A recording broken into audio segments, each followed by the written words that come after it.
This is the syllabus talk for Chemistry 2A, Summer 2025 at Woodland Community College, narrated by your illustrious instructor, Dr. Michael J. Ferguson. So here's the syllabus, and welcome to this class in the syllabus. So this is how you get a hold of me. So there I am. There's an email. There's my office hours. Office hours are on Zoom. So I will communicate via Canvas emails and announcements. So there'll be at least 2 communications during the week. First one is the beginning of the week. I tell you what's due and when for that week or the next upcoming batch.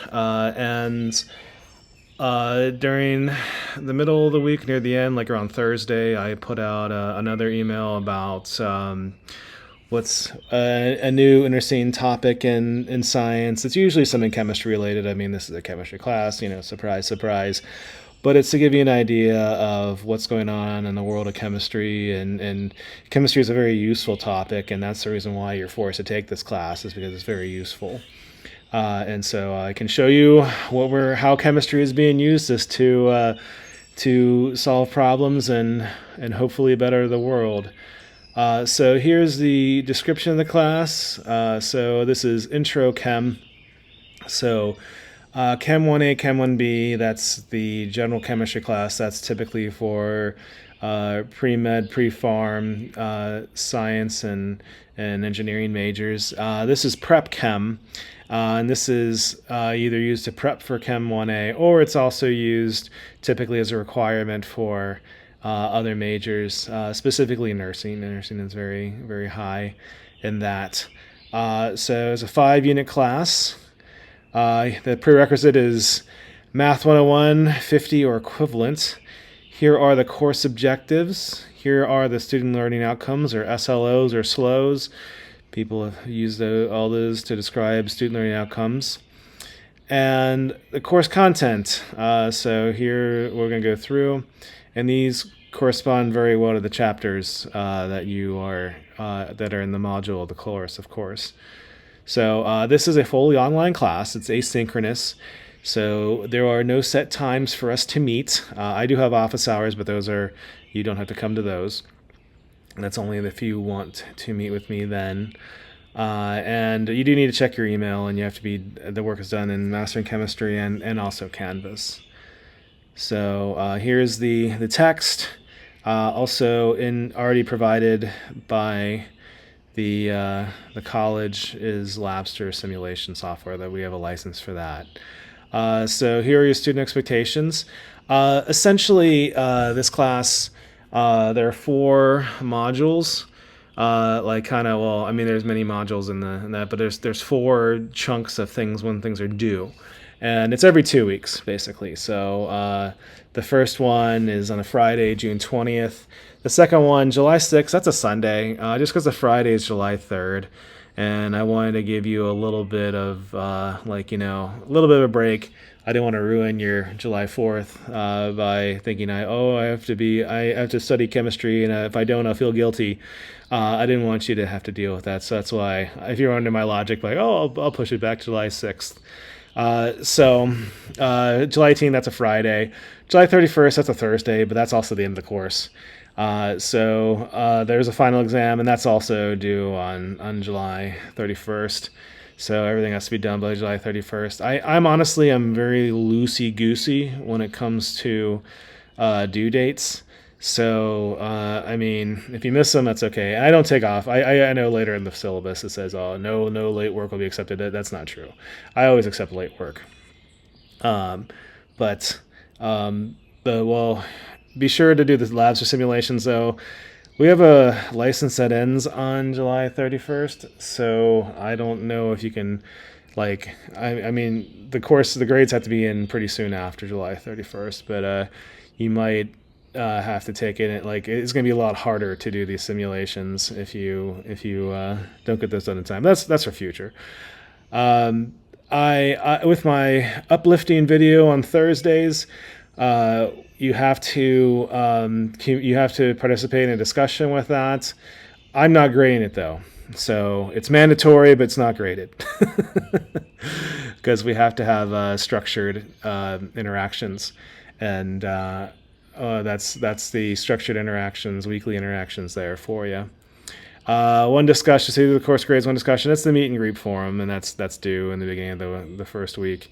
So then the labs are simulations. There, the homework is there. There are 4 tests, and then the final. 10-point split for the course. You get immediate feedback. Some things I think you might need. Here's Zoom. That's where I do the office hours. Not necessarily need for the class, but it's this is a nice benefit that you have here is the Office 365. So let's say you don't have a computer, your computer breaks. You can get some technology here, especially if you live close to campus. So here are some guidelines how to get help. I told you there is no credit for late assignments. That's what I have written, but that's not what I'm going to do. You can always I accept late. I always accept late work. Why do I put it in the syllabus then? Well, because if you transfer, they'll ask for the syllabus, and it's a good thing to have this in the syllabus because it makes the course look better. So I'm trying to help you out by making it easy for other people to accept this class. So it is a rigorous class. I'm just doing it because I have it'll help you to have that on there. And don't worry, I do accept late work. Drop policy, you have to write to the intro forum and sign up for mastering before the end of the first week, otherwise being dropped by the class. So dropped out to the course. So it's important to do that the first week. Here's academic honesty with this, the stability statement, diversity statement, and here is the safe zone statement. I don't know about California, but in Hawaii, 30% of people that identify in this community attempt suicide sometime in their life, and I think that is just ridiculously way too high. Anything I can do to make people feel better, I will do, and I want to make you feel better. I want to make you feel better in general from people in all communities, of course. Not only just for the safe zone things. So if you are not getting your basic needs being met, I mean, how can you do well in school if you're not getting enough food? If you are worried about shelter, right? So either contact me, or I have links, and the school also has resources. And food, of course, is the easiest one of those to solve. Housing is always a little more difficult, but there are programs that can help people. Also, mental health issues. Many people are dealing with mental health issues, especially with. Although I myself am a millennial, I know Gen Z. Both of our generations, we have quite a bit of anxiety. So, if you're dealing with some of those issues, let me know. I can refer you to campus services. And just from another human being, I don't want you to have to deal with those crippling issues. And if there's academic issues, you need help with, I can do what I can to help. So in general, I am here to help you. I'm kind of a coaching mentality when it comes to teaching. And finally, a syllabus disclaimer. If you, this may have to change. I don't anticipate this changing. But the general idea is I am here to help, and I do like helping students in general. So I am definitely here to help, and I am your ally in many ways of that. So, well, I hope you are ready and excited to start the class, because I sure am. And I will see you in the class.